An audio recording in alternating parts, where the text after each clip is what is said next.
हाँ हाँ, auto immune के लिए। ठीक है, ऑटो जी इम्यून डिजीज में होता ये है कि देखिए, ये जो बॉडी है हमारी, ये इसके जो सेल हैं ये डिक्रीज कर जाते हैं। ठीक है, तो इसमें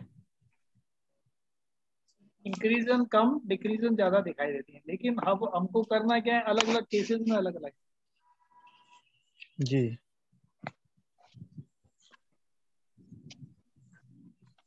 ऐसा क्यों हो रहा है, इसका मतलब ये हमारा जो खाना पीने का सिस्टम है ना, खाने पीने के सिस्टम में से हमारा ब्रेन या जी हमारे जो शरीर के लीवर, मैं थोड़ा सा इसको और अलग हट करके स्पेशली मैं पूरा डिटेल से लेकर के बताता हूँ आपको कि ये जी होता कैसे है, समस्या कहाँ से शुरू होती है और कहाँ पे आके टिकट शुरू करती है।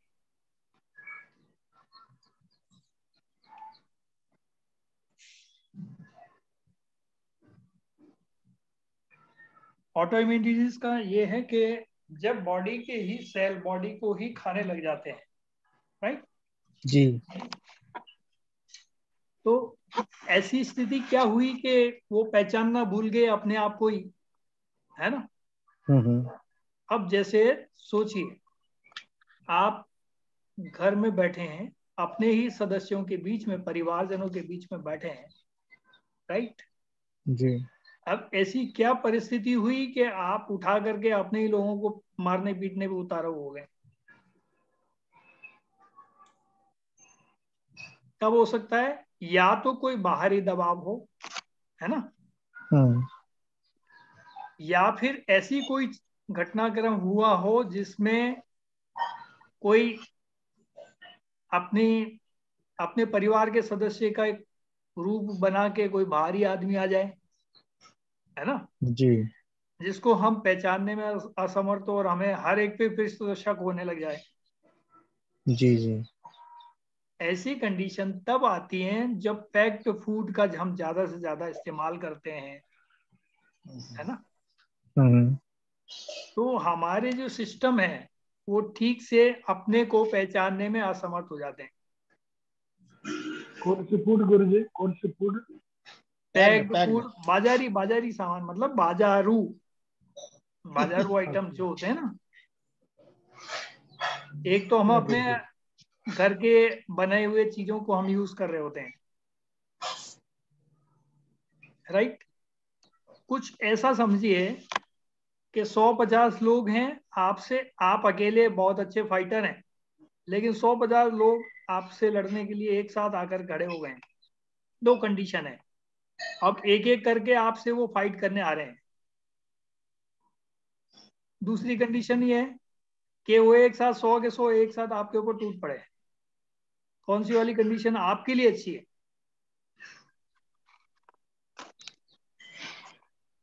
1-to-1 फाइट करना सहज होगा। हाँ, 1-to-1, 1-to-1 जो है वो फाइट करना ठीक रहेगा, है ना। तो एक साथ जो टूटने वाला वो कंडीशन बड़ी खराब है।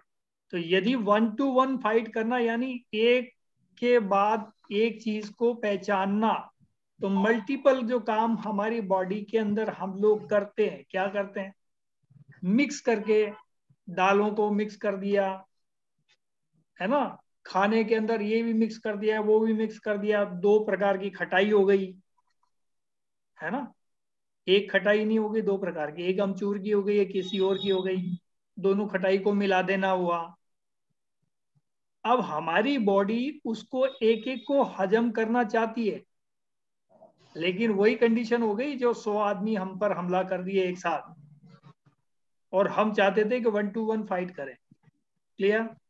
यानी मल्टीपल कामों को बॉडी के ऑर्गन्स पर लाद देना। ठीक है, शॉर्ट में अपन यही मानेंगे उसको। हम्म। तो जब भी ऐसी कंडीशन आती है, जब भी हमारी बॉडी जब तक झेलने की कंडीशन में होती है, जब तक तो झेल लेती है। अब वो झेलना जब हो जाता बंद, तो फिर वो ऑटोइम्यून डिजीज के रूप में सामने दिखता है। क्योंकि अभी हमारा केवल झल्लाना बचता है फिर, है ना, फेस करना नहीं बचता है। हम जी, जी। समस्या में इतने ज्यादा घिर चुके होते हैं कि अब हम समस्याओं से हार चुके हैं, है ना। तो फिर क्या होगा, हम उसको झल्लाएंगे बस, और कुछ भी नहीं। जैसे परिवार के सदस्यों को झल्लाते हैं ना, ऐसे ही हमारी बॉडी के अंदर जो सेल है? जैसे कि सपोज करो एक स्कूल में एक क्लास में 4 बच्चे हैं। अब एक बच्चे ने नीचे मुंह करके सीटी बजाई, क्लास तो अटेंशन बिगड़ गया, टीचर पढ़ाने लगे थे और फिर गड़बड़ हो गया, राइट। दूसरा फिर शैतान खड़ा हो गया, तो टीचर को तो ये पता लग सकता है कि सीटी की आवाज किधर से आई, लेकिन 40 के 40 बच्चे एक साथ सीटी बजाएंगे, फिर क्या होगा। तो अनुशासन पूरा बिगड़ चुका होगा ना क्लास का। वैसी ही कंडीशन हमारी बॉडी की है। बॉडी के अंदर भी कोई एक समस्या पनप रही है तो हम उसको हल कर सकते हैं, लेकिन मल्टीपल समस्याएं हमने ही जन्म दे दी, उसमें ला करके पटक दिए, तो फिर समस्याएं इतनी हो जाती हैं कि जब वो मल्टीपल हो जाती हैं तो वो ऑटो इम्यून डिजीज का, यानी शरीर को खाने लगती है, एक दूसरी समस्या एक दूसरे को खाने लगती है। तो हमारे व्हाइट सेल्स को भी पता नहीं लग पाता है कि ये हमारा ही पार्ट है या नहीं है। जी। ऐसे ही मिक्स अनाज खाने की अभी परंपरा सी हो गई है। पहले नहीं था, अभी हो रहा है। हाँ, अभी हो गई। अभी ये परंपरा क्यों हो गई, ये इसलिए हो गई कि लोगों को यूं लगता है कि ऐसा करते हैं, चलो ये भी विटामिन इसमें है, ये वाले भी इसमें है, चलो एक साथ खाते हैं, उससे क्या होगा कि थोड़े इसमें से मिल जाएंगे, थोड़े इसमें से मिल जाएंगे। लेकिन अभी हमारी बॉडी जो इस लायक हो, बॉडी तो हमारी इस लायक है, लेकिन हम उसको यूज में नहीं ले रहे, उसकी पावर को यूज नहीं कर रहे। क्यों? क्योंकि हम खा पी करके रेस्ट करना तो चाहते हैं, मूवमेंट करना नहीं चाहते। पहले हम मूवमेंट करते थे आराम से, अभी मूवमेंट नहीं कर पाते, घूमना फिरना नहीं चाहते हैं, शरीर को कष्ट नहीं देना चाहते। ऐसी कंडीशन में क्या होगा, ऐसी कंडीशन में हमारा जो सेल है या हमारी जो क्षमताएं हैं, उन सबको एक साथ पचाने के बजाय वो चाहती है कि चलो यार इतना लोड नहीं मिले, हमारी आंत का ब्लड का सर्कुलेशन भी इतना तेज नहीं होता है कि सब एक साथ हम लोग एडजस्ट कर पाएंगे बॉडी के अंदर। तो चलो एक काम करो, एक एक करके आने दो। या कंडीशन ऐसी होती है कि एक खाना पचता नहीं है और दूसरा फिर आ जाता है ना। आज किसी फ्रेंड के यहाँ गए, फ्रेंड के यहाँ गुरुजी गए, नमस्ते। कटसी के नाते हमको चाय बिस्किट पता नहीं क्या क्या दे दिया, राइट। अब दूध और दूध के साथ में, दूध या दूध के बने हुए चीजों के साथ में नमक आयुर्वेद मना करता है, यानी ये इसके साथ में नहीं लेने की चीज है, विरुद्ध आहार। तो आयुर्वेद की भाषा में उसको बोलेंगे विरुद्ध आहार। तो विरुद्ध आहार यदि हम बार बार सेवन कर रहे हैं तो एक बार सेवन हो जाएगा, दूसरी बार हो जाएगा, तीसरी बार हो जाएगा, पहली बात तो आपको खुद से स्वाद लगेगा ही नहीं, मजा ही नहीं आएगा, है ना। अभी दही में आप अमचूर डाल के खा रहे हो, कैसा लगेगा? अच्छा लगेगा? मजा ही नहीं आएगा। एक खटाई के साथ दूसरी खटाई डालोगे, अच्छा लगेगा? नहीं आएगा। कभी ट्राई करना, सौंठ होती है ना, सौंठ, सौंठ की जो मीठी चटनी बनाते हैं अपन दही बड़े में डालने की, उसमें अमचूर या दूसरी वाली खटाई वटाई कुछ डाल करके ट्राई करना, आएगा ही नहीं, स्वाद ही नहीं आएगा, जीभ पर लगते ही अच्छा नहीं लगेगा। तो ऐसी जो चीजें हैं जिनको ऑटो इम्यून डिजीज की, जो हमारे बॉडी में जाने के बाद ऑटो इम्यून डिजीज के रास्ते खोलती हैं, जी। उनको हमें यूज नहीं करना है। तो गुरुजी तब ये ऐसी जो कंडीशन बिल्कुल भी नहीं आएगी।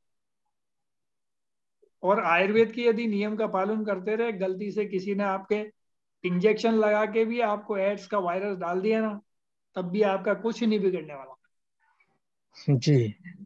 कुछ भी नहीं बिगड़ेगा। आपने यदि आयुर्वेद के नियमों का पालन किया, खाना टाइम से खाया, खाना पूरी तरह से डाइजेस्ट हो गया, फिर सेकंड उसके बाद में मील लिया, फिर उसके बाद में किसी ने आपको गलती से इंजेक्शन भी लगा दिया, कुछ फर्क नहीं पड़ता। तो गुरुजी ऑटोइम्यून डिजीज में हमको क्या ये जो अपनी रोग प्रतिरोधक क्षमता बढ़ाने वाली दवाइयां नहीं देनी चाहिए क्या फिर? हाँ जी, जैसे हम जो इम्यूनिटी बूस्टर दवाइयां लेते हैं, ग्लो वगैरह, तो क्या इम्यूनिटी, ये जो ऑटोइम्यून डिजीज है इसमें नहीं लेनी चाहिए फिर वो दवाइयां जो हमारी इम्यूनिटी हाँ को बूस्ट कर दें? बिल्कुल नहीं, पहले स्टॉप करना पड़ेगा, और जो ऑटो इम्यून डिजीज को पैदा करने वाले कारण है उनको जी। स्टॉप करना पड़ेगा, अच्छा फिर अच्छा। बॉडी को डिटॉक्स करना पड़ेगा, फिर इम्यून बूस्टर लेना पड़ेगा। उससे पहले लेंगे तो गड़बड़ होगा उल्टा। वो तो बॉडी की क्षमता बढ़ रही तो सामने वाले की भी तो बढ़ रही फिर, हम्म। है ना? और गुरु जी जी जी। ज्यादा टाइम खाली पर रहने से क्या नुकसान होता है? क्या? ज्यादा टाइम खाली पेट अगर रहेंगे कि कोई भी रहता है तो क्या नुकसान? हाँ, वो हाथों में इन्फेक्शन होगा,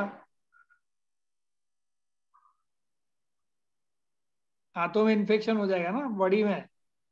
भाई एसिड अच्छा। जो है, हमने खाना खाया, ठीक, खाना खाने के बाद में, खाना खाने के बाद में हमारे बॉडी के अंदर जो एसिड है वो उस खाने को पचा रहा होता है, उसको आधुनिक विज्ञान क्या बोलता है? अमीनो एसिड, है ना? तो अमीनो एसिड्स, अब ये कई प्रकार के, वो कहते हैं 1500 से ज्यादा प्रकार के अमीनो एसिड्स हैं, तो अलग अलग चीजों को अलग अलग चीजें पचाती हैं। इसीलिए तो कहते हैं कि हमको ऑटोइम्यून डिजीज से बचने के लिए कौन सा एमिनो एसिड या कौन सी ऐसी कंटेंट है जो बॉडी को रिलीज करना चाहिए उस खाने को पचाने के लिए, तो हमने ये सब पूरा ठीक से मैनेज करना है। तो हमको क्या करना है? खाना खाते समय किसी से बात नहीं करना, पांचों इंद्रियों को वही फोकस में रखना, इंद्रियां एकदम आपके कंट्रोल में रहनी चाहिए। आपको टीवी देखते हुए तो खाना बिल्कुल नहीं खाना, जिससे क्या होगा, बॉडी को कौन सा पाचक रस, कौन सा एमिनो एसिड मिलना चाहिए। हमारी ये आंखें, ये ब्रेन को सिग्नल देगी, ब्रेन जो है वहां से कुछ ऐसा सिक्रेशन करेगा जो लीवर के पास जाएगा, लीवर के पास सिग्नल पहुंचेगा राइट, नहीं तो जाएगा लीवर के पास में सिग्नल रॉन्ग, या डुअल सिंगल सिग्नल जा सकते हैं, it may be, it may be, या तो ये हो सकता है, ये हो सकता है, तो वो कंफ्यूज रहेगा लीवर कि अंदर जो आने वाला है उसको पचाने के लिए कौन सा भेजना है, ये वाला कि ये वाला। इस झगड़े में वो ना तो ये वाला पचेगा ना वो वाला पचेगा, इस झगड़े में ही ऑटो इम्यून डिजीज बॉडी के अंदर हो जाएगा। अब वो गलती से ब्लड में चला गया, लीवर का काम यही है ना उसमें से छटनी करना, जो बॉडी के लिए यूजफुल है वो, तो बॉडी के ऑर्गन ब्रेन को कंप्लेन करेंगे, ब्रेन को सिग्नल देंगे ये गलत चीज भेज दिया लीवर ने, तो लीवर की कंप्लेन ऊपर पहुंचेगी बिग बॉस के पास, बिग बॉस लीवर को वापस कहेगा ये क्या कर दिया भाई। तो लीवर अगली बार जब ऐसा कोई कंटेंट आएगा ना, वो उसको सस्पेक्टेड समझेगा, वो शक के दायरे से देखेगा, चाहे वो ओरिजिनल कंटेंट है, बॉडी के लिए यूजफुल है, फिर भी उसको रोक देगा। इसलिए बॉडी में आपके विटामिन B12 की, विटामिन C की, ए की डिफिशियंसी पाई जाती है। क्यों पाई जाती है? क्योंकि उससे संबंधित कंटेंट को सस्पेक्टेड समझकर लीवर बॉडी में से रोक रहा है, और और हम एक खा रहे बार होते हैं विटामिन A कम है, चलो विटामिन A की टेबलेट खा लो। और एक बार बोलिए, विटामिन अब बी। विटामिन A की टेबलेट खाना क्या ये इलाज है? नहीं, क्योंकि हमारा शरीर उसको पहले ही एक्सेप्ट नहीं कर रहा ना, एक्सेप्ट कर रहा होता तो 4 आदमी के खाना किचन में बन रहा है, केवल एक ही आदमी को विटामिन A की कमी आ रही है, 3 को तो फिट है, खाना तो वही खाया सबने, तो ट्रीटमेंट क्या हुआ? विटामिन A की टेबलेट, या तरीका बदलना खाने का? तरीका बदलना है। हाँ, आधुनिक विज्ञान के हिसाब से चलते हैं तो भाई विटामिन A की कमी है, चलो विटामिन A की टेबलेट दे दो उसको, और ज्यादा कमी होगी तो इंजेक्शन लगा दो, उचित है कि गुरुजी, उचित है कि हमारा जो डायग्नोसिस होना चाहिए, ये क्यों हमारा बॉडी में विटामिन ए ऑब्जर्व नहीं हो रहा है, इसको ढूंढना चाहिए, इसका इलाज करना चाहिए। राइट। लेकिन अभी हम कल कर क्या रहे हैं?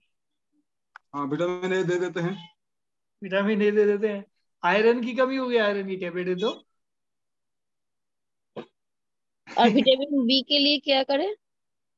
विटामिन B12 की कमी हो रही है या बी कॉम्प्लेक्स की कमी होती है, ये ऑयल के अंदर, यानी वसा को वसा में घुलने वाले ये कंटेंट है।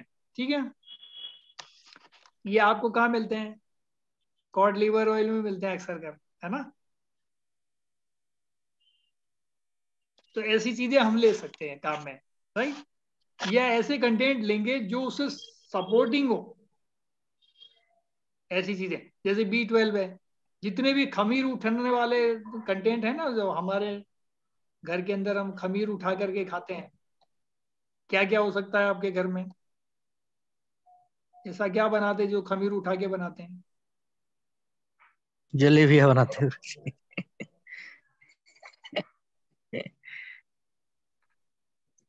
खमीर उठा के क्या बनाते हैं? जलेबी।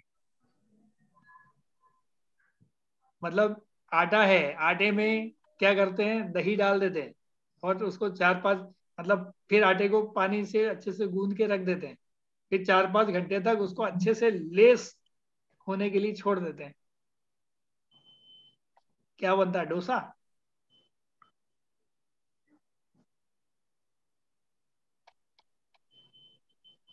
ये खमीर उठाने वाली जो चीजें हैं ना, खमीर उठा के आप खा सकते हैं कोई भी चीज।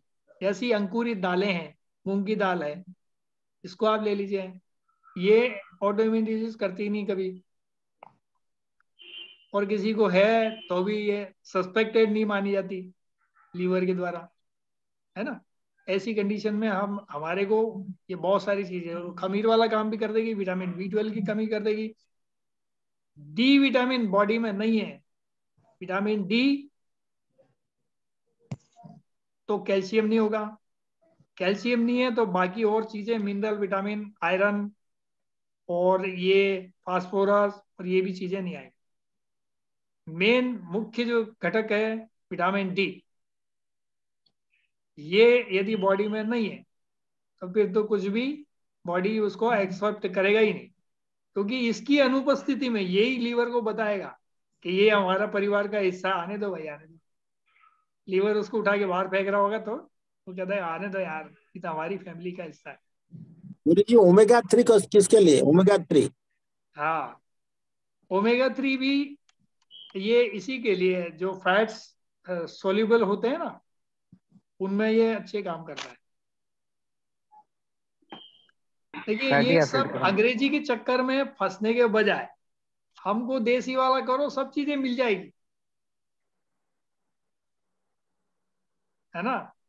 क्योंकि जो सस्पेक्टेड है उसको बॉडी हम टैबलेट के रूप में खा भी लिए तो एक्सेप्ट नहीं करेगा।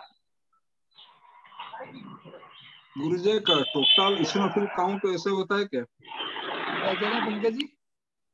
गुरुजी का 2-3 महीना पहले मुझे थोड़ा, हाँ मैंने दोनों पैर में स्वेलिंग हो रहा था, मैंने डॉक्टर के पास गया, वो तो मेरा पूरा CBC कराए, इसके साथ भी लिखे थे टोटल इसिनोफिल काउंट करने के लिए।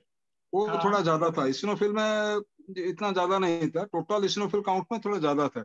ये हाँ अलग कोई चीज है क्या, टोटल इसिनोफिल काउंट? हाँ, टोटल स्नोफिल आपके बढ़े हुए आ रहे हैं ना ये।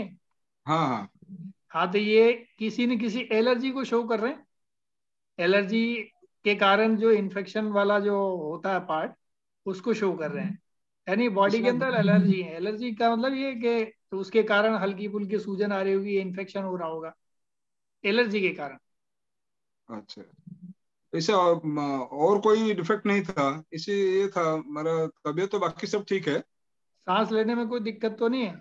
नहीं नहीं, ये किसी नहीं। हाँ, तो बस कोई दिक्कत नहीं। फिर आपके इन्फेक्शन है ना, तो ये हाँ, कर सकते हैं आप, पानी में पैर डाल करके आप, उसमें घाव तो नहीं है ना? नहीं नहीं, कोई घाव नहीं। खाली सूजन ही है। सूजन हो जाता है, सुबह हो जाता है, रात को कुछ नहीं होता है। सुबह मैं ज्यादातर बैठ के रहता हूँ तो सुबह शुरू हो जाता है। अच्छा, नीचे लटका के पैर रखने से? हाँ हाँ।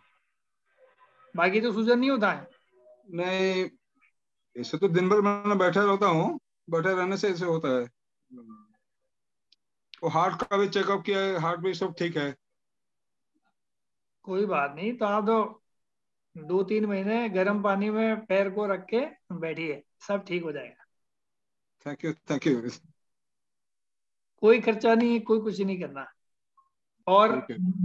गर्म पानी में 2-3 महीने या 2 से 3 महीना, मतलब हमेशा के लिए खत्म हो जाएगा ये। ऑटो इम्यून भी होगा तो भी खत्म हो जाएगा, क्योंकि एलर्जी ऑटो इम्यून के बाद ही आती है। इसलिए मैंने कहा, क्योंकि ये इसको आने में देर लगती है तो जाने में भी देर लगेगी। तो आप ये ठीक है। गर्दन तक है ना, इतना इतना पानी, हाँ ये 40 डिग्री+ में रखे, और उस ऐसा कोई बाथ टब जो होता है उसमें बैठ जाइए, सारे इन्फेक्शन बॉडी के ठीक हो जाएंगे। कम से कम ठीक 2 है। घंटा बैठना पड़ेगा। गुरुजी स्टीम बात करने से हो जाएगा ना? स्टीम बात? ना स्टीम,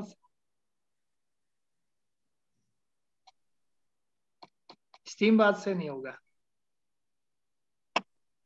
स्टीम बाथ अलग प्रक्रिया हो गई, ये वाली अलग प्रक्रिया हो गई। स्टीम बाथ में फिर दूसरे और काम करने पड़ेंगे।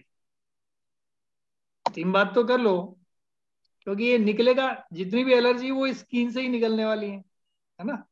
तो अंदर जो भी जमा कचरा है, टॉक्सिक मटेरियल, वो पानी से ही बाहर निकलेगा, कचरे से ही बाहर निकलेगा, तो पानी में घुल जाएगा। जिसमें अपन बैठेंगे ना, उसमें सब बाहर आ जाएगा। फिर स्टीम से आप पसीना लेकर के उसको निकाल तो सकते हो, लेकिन वो दोबारा से फिर से बनने लगेगा, फिर पसीने में और बढ़ेगा, क्योंकि वो उसका सोर्स भी रोकना जरूरी है। सोर्स रोकने के लिए खाने पीने पे कंट्रोल करना पड़ेगा,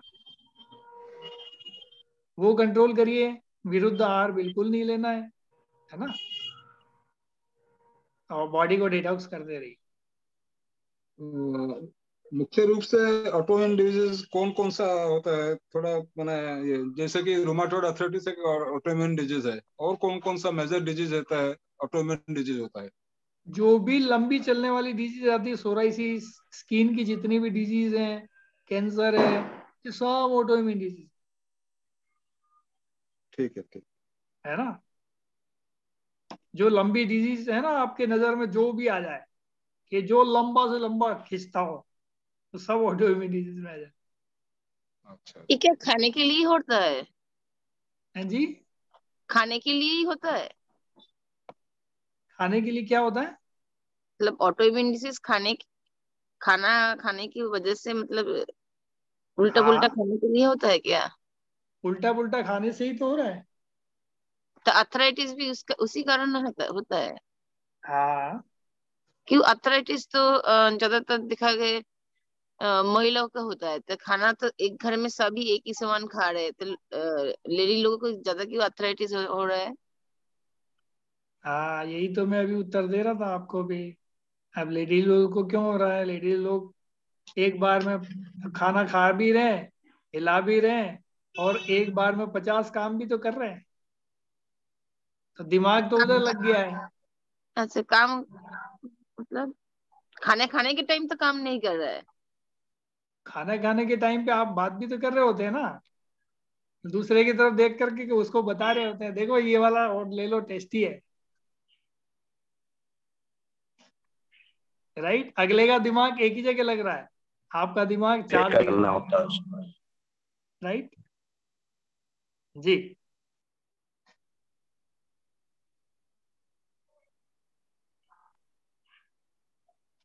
तो रीजन क्या होता है? रीजन सबसे बड़ा एक ही है, आपको एक जगह अटेंशन रखना है। खाना खाते समय, बनाते समय।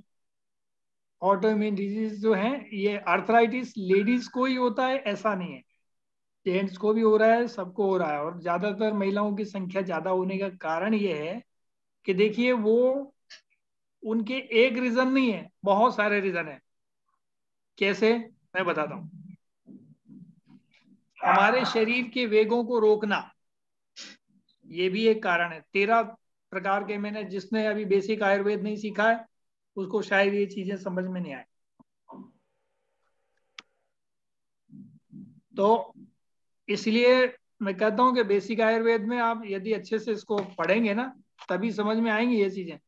क्योंकि हमको ऐसा लग रहा है 13 प्रकार की हमने बोला कि जो हमारे प्रॉब्लम है, प्रॉब्लम मतलब ये हमारी, जैसे किसी को यूरिन आ रहा है, किसी को टॉयलेट जाना है, किसी को भूख लग रही है, किसी को प्यास लग रही है, इन सब को आप रोकते हैं तो उस समय मैंने बताया था ये सारी बीमारियां पैदा होती, कौन किसको रोकने से क्या बीमारी होती, किसको रोकने से क्या बीमारी होती, ये सारी चीजें मैंने उसको बताई, उसी समय आप लोगों को बताई भी थी, हाँ जी, हाँ जी, हाँ जी, है ना। हाँ जी सर। हाँ, तो आप उसमें से आप उस लेक्चर को सुनेंगे तो बहुत सारी चीजें आपको समझ में आ जाएंगी। ओ तब मैं नहीं था शायद।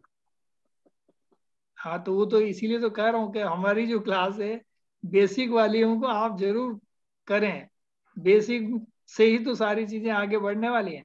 अब जैसे अब मैं पूरी क्लास का काम रुक जाएगा एक आदमी की वजह से, समस्या ये आगे कुछ बताना चाहते हैं हम बता नहीं पाते, फिर वापस उसको उसी जगह जाना पड़ेगा।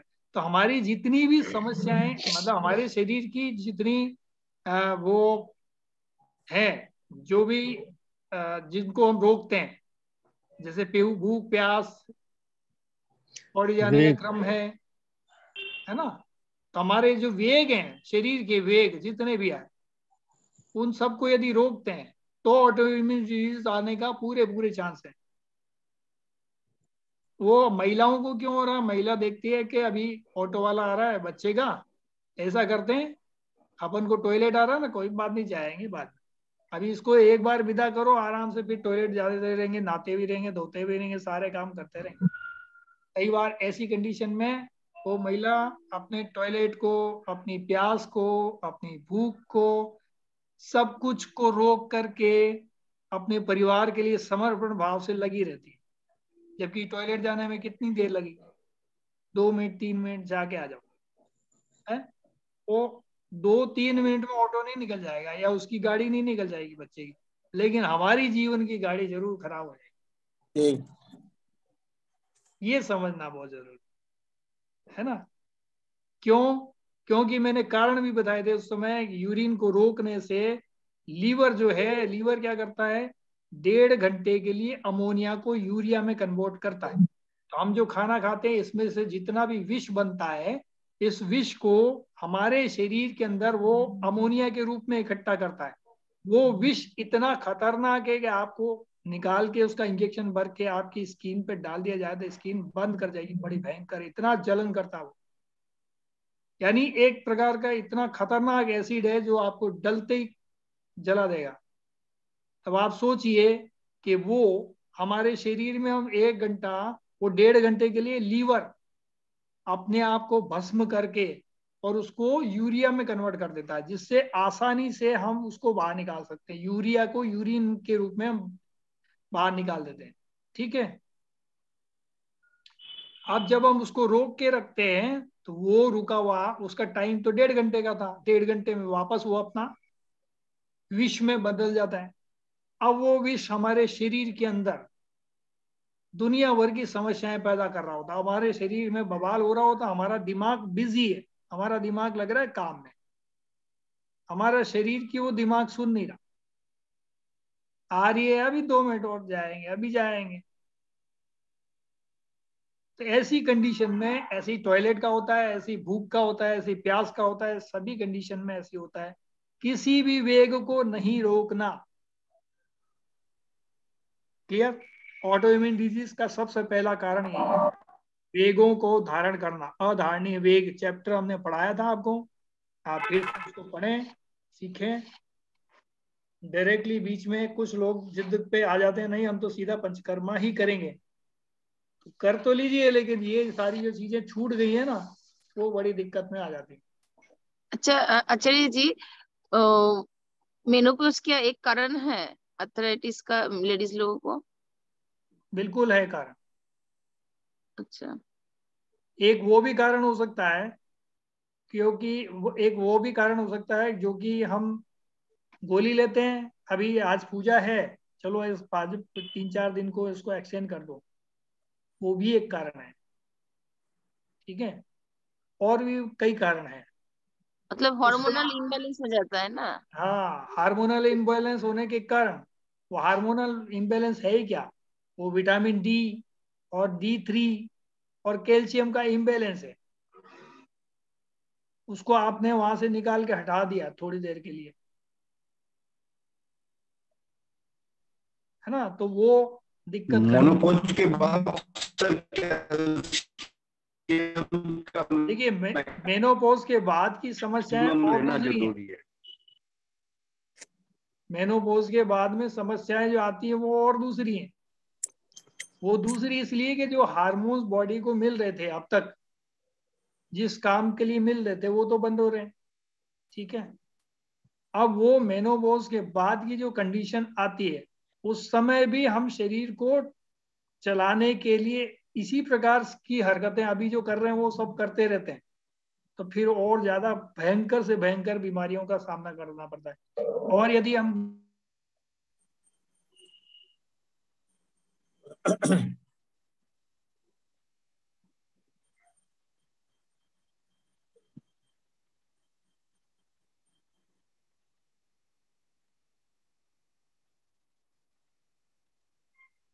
बंद हो गया गुरुजी। गुरुजी आउट हो गए इससे।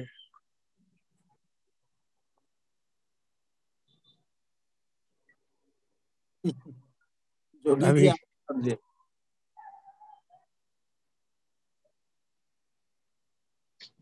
क्या होगा?